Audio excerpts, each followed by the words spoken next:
이렇게 박람회를 돌아다니다 보면은 뭔가 관람객들을 위해서 잘 빼 입으시고 이쁘시고 잘생기신 분들 말고 체크무늬 입고 계시고 뭔가 그냥 현직자 목걸이 하고 계신 분들이 있거든요. 그런 분들이 파견 나온 현직자 분들인데, 개인적으로 저는 그런 분들께 가서 이 영상으로는 담지 않는, 그리고 제 2차 전지 투자는 틀리지 않아야 하거든요. 투자는 항상 잃을 수 없어. 돈을 잃으면은 마음이 아파. 지금 EV 트렌드 코리아를 넘어서 인터배터리 2022로 넘어왔는데, 사람들이 아직 있긴 한 걸로 봐서 아직까지 볼 수는 있을 것 같은데 더 가봐야 되겠죠.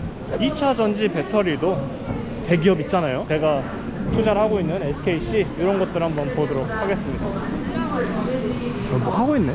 2차시까지 도스토 투어를 진행할 예정입니다. 들으시는 데는 불편함이 없으시겠지만 혹시보다 편안한 관람을 원하신다. 안녕하세요. 네, 반갑습니다. 기온 전시관입니다. 그야말로 입구부터 저희가 안내를 해드릴 텐데요. 우선은 셀퍼, 테스터. 여기는 확실히 충전기 인프라 같은 내용들이 있네요. SK가 배터리 인프라에 대해서 굉장히 신경을 많이 쓰고 있죠. 9년 동안 SK온이 실제로? 이건 안 되는 것 같고. 여러분 하나하나씩 보시면서 EQA 여기 있네. 하면서 눈여겨 봐주시면 도스토 투어 함께 하실 수 있을 것 같습니다. 할 수는 없는 것 같습니다. 보여드리는 전시관은 이런 식으로 해서 총 2억 톤의 탄소를 감축 가능했다. 2030년 전 세계 목표량의 1%면 굉장하죠. 멋진 움직임이라고 생각을 해요. 저는 한국의 K배터리도 물론 투자를 하고 있는 입장이긴 하지만, 투자자의 관점뿐만이 아니라 투자자의 관점에서는 물론 기업이 잘 되어야 주가가 올라가기 때문에 무조건적으로 응원을 할 수밖에 없지만, 꼭 투자자의 입장이 아니더라도 우리의 환경과 지구를 위해서는 전기차 생산뿐만이 아니라 이렇게 재활용 인프라들, 충전 인프라들도 잘 갖춰지기를 바랄 따름입니다. 포스코도 있네요. 전기차의 심장. 포스코 한번 들어가 볼까? 포스코 케미칼. EV 배터리의 메가 트렌드는 배터리의 장수명화, 전기차 보급 확대를 위한 고속 충전, 주행 가능 확대를 위한 고용량화.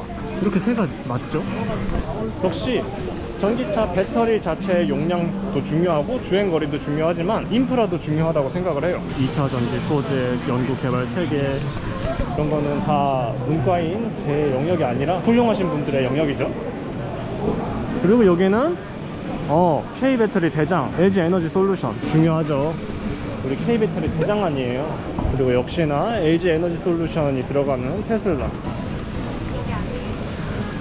선모에도 LG 에너지 솔루션이 들어가는구나. 야, 이런 거 미국 형들 껌뻑 죽죠. 이거 진짜 크다 근데 자체가. 그리고 옆에는 요기요.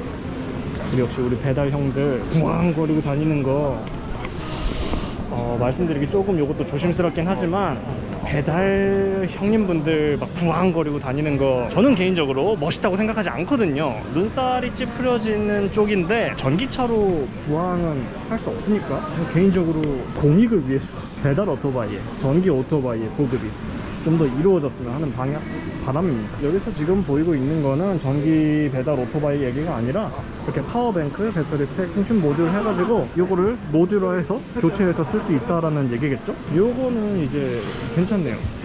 그래서 지금 보면은 저기서 모듈화해서 이렇게 넣는 거는 그런 느낌인 것 같죠?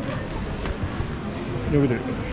요거는 근데 규격이 통일되면은 진짜로 도움이 될 것 같긴 합니다. 왜냐면 막 길게 충전을 기다리고 그럴 필요 없이 공중전화 부스 같은 거를 활용해서 거긴 전기 배선이 다 깔려 있으니까, 그런 부분들에 모듈화 배터리 팩을 설치를 해서 배터리가 다 닳았을 때 막 30분 40분 충전을 기다리기보다는 그냥 저렇게 떡 꺼내서 교체하고, 이런 인프라도 도움이 될 거라고 생각을 해요. 무조건 항상 내 배터리만을 활용해서 완충을 기다리는 것보다 저런 방법도 충분히 효율적인 방법이 아닐까 생각을 합니다. 그리고 우리 삼성 SDI 여기도 중요하죠.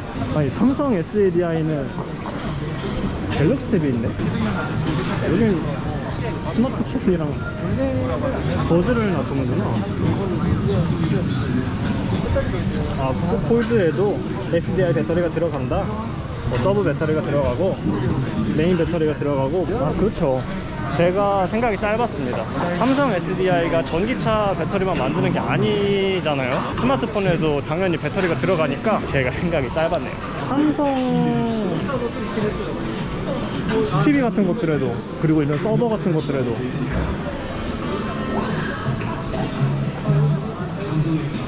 되게 굉장히 여러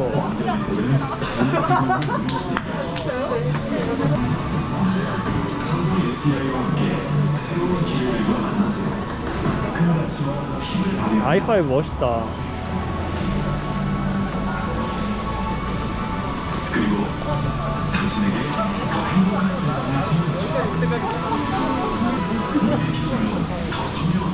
이것이 삼성 SDI가 만드는 진정한 가치입니다.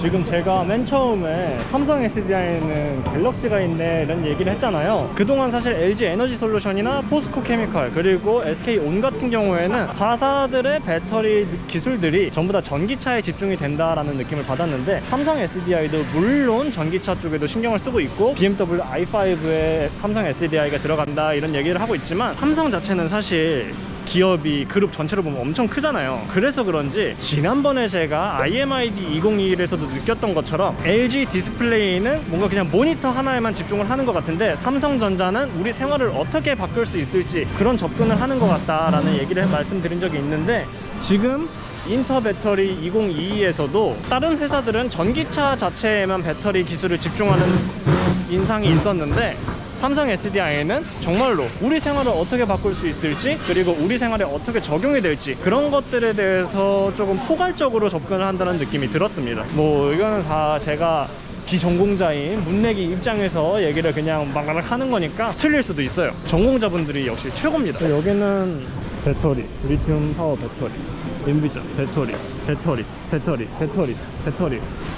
배터리들이 정말 많네요. 제가 아는 배터리는 예전에 그냥 미니카에 넣는 AA 건전지, 그게 배터리의 전부였는데, 어느 순간 이렇게 세상이 바뀌어서 배터리가 한국을 이끌어가는 근간 산업이 되어버린, 대한민국을 이끌어가는 리딩 섹터가 반도체랑 2차 전지죠. 지금 촬영일 기점으로 어제도 SK 하이닉스랑 LG 에너지 솔루션이 코스피에서 2등을 하니 3등을 하니 그걸로 왔다 갔다 엎치락뒤치락 했었는데, 대한민국을 이끌어가는 대표 산업은 누가 뭐라 해도 반도체랑 2차 전지가 맞는데, 그중 하나인 2차 전지를 이렇게 박람회로 오게 되어서 즐겁네요. 저는 이게 제가 기기 덕후라는 게, 전공자는 아니지만 완성품들만 보는 것도 재미는 있는데, 이런 식으로 그냥 기기를 보고 그 기술 근간들을 보는 것도 항상 재밌는 것 같습니다. 그리고 제 2차 전지 투자는 틀리지 않아야 하거든요. 투자는 항상 잃을 수 없어. 돈을 잃으면은 마음이 아파. 메타버스 지금 힘들고 있거든요. 지금 약간 기분이 쎄한 게, 제가 지난번에 메타버스 박람회 다녀온 다음에 메타버스에 대한 투자 아이디어 이런 것들, 제 자기 위로들을 엄청 한 다음에 그 다음에 비중을 좀 더 실었거든요. 그런데 그 후에 메타버스 섹터가 완전히 죽어버렸기 때문에 지금 2차 전지 섹터도 힘든 상황이죠. 지금 여기가 바닥일지, 아니면은 제가 이렇게 와가지고 2차 전지 산업에 대해서 좋은 말 왕왕 한 다음에 비중을 더 실었는데 아니야 하고서는 바로 더 내리 꽂아버릴지 잘 모르겠지만, 여러분들 모두 성투하셨으면 좋겠어요. 주식이 인생을 좀먹어서는 안 되지만, 주식은 우리네 인생에서 빼놓을 수 없는 거라고 개인적으로 생각을 하고 있기 때문에, 지금 제가 2012년, 2013년부터 주식 투자를 했는데 벌써 20대 중후반 치고는 꽤 많이 했잖아요. 제 인생의 3분의 1을 주식 투자를 했는데, 이런 박람회로 오면은 내가 어느 기업을 투자해도 되는지에 대한 그런 청사진, 가이드라인이 잡히는 것 같아서 저는 이런 박람회들 오는 편입니다. 물론 저렇게 완성차들 구경하는 재미도 있긴 하지만, 지금 제가 영상을 끄고 난 다음에 이런 부스에서 담당자분들에게 쇼를 보여주시는 분들 말고, 이렇게 박람회를 돌아다니다 보면은 뭔가 관람객들을 위해서 잘 빼 입으시고 이쁘시고 잘생기신 분들 말고, 체크무늬 입고 계시고 뭔가 그냥 현직자 목걸이 하고 계신 분들이 있거든요. 그런 분들이 파견 나온 현직자 분들인데, 개인적으로 저는 그런 분들께 가서 이 영상으로는 담지 않는 산업에 대한, 그리고 이 기업이 뭘 하고 있는지에 대한 그런 것들을 물어보는 편이거든요. 그리고 그게 저는 처음에 박람회를 처음 다니기 시작했을 때에는 되게 죄송스러웠는데, 오히려 말을 걸고 그 다음에 그런 기획자분들, 개발자분들, 공대생분들께 관심을 가져드린다는 말 자체가 조금 주제 넘은 말이지만, 제가 뭔가 관심을 갖고 물어보면은, 질문을 드리면은 되게 기뻐하시면서 다들 답을 해주시더라고요. 솔직히 막 그런 뭐 갇혀 있고서는 그런 분들은 저랑 나이 차이 별로 안 나고 그냥 고용되신 분들인데, 개발자들, 기획자분들은 그 기업에서 뼈를 묻으신 분들이거든요. 그래서 훨씬 더 깊이 있는 인사이트들을 얻을 수 있고, 그런데 그분들이 조금 말 걸기 힘든 아우라로 동태눈가를 하고 계시긴 해요. 그런데 여쭤보면 보면은, 그리고 기술적인 얘기가 나오기 시작하면은 언제 그랬냐는 듯이 그분들이 낼 수 있는 가장 밝은 텐션이 나오더라고요. 그래서 저도 그런 식으로 지금 영상을 끈 다음에 이제 제가 투자하고 싶은 그런 곳들 많이 돌아다니면서 얘기를 더 나눠볼 생각입니다. 영상이 도움이 되셨다면 좋아요, 구독, 알람 설정 부탁드립니다. 여러분들의 좋아요, 구독이 제 다음 컨텐츠 제작에 큰 힘이 됩니다. 시청해주셔서 감사합니다. 지금까지 시나스였습니다. 감사합니다. 집에 언제 가냐?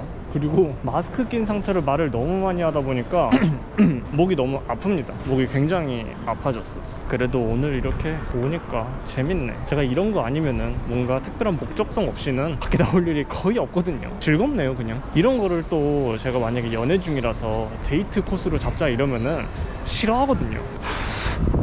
그래서 저는 혼자입니다. 슬퍼졌어.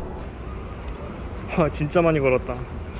거의 1시간을 걸었네. 제가 박람회 다닐 때마다 요거 갤럭시 워치 걷기를 항상 트래킹 하거든요. 오늘 운동도 했다, 요런 식으로 정신승리를 할 수 있는 거죠.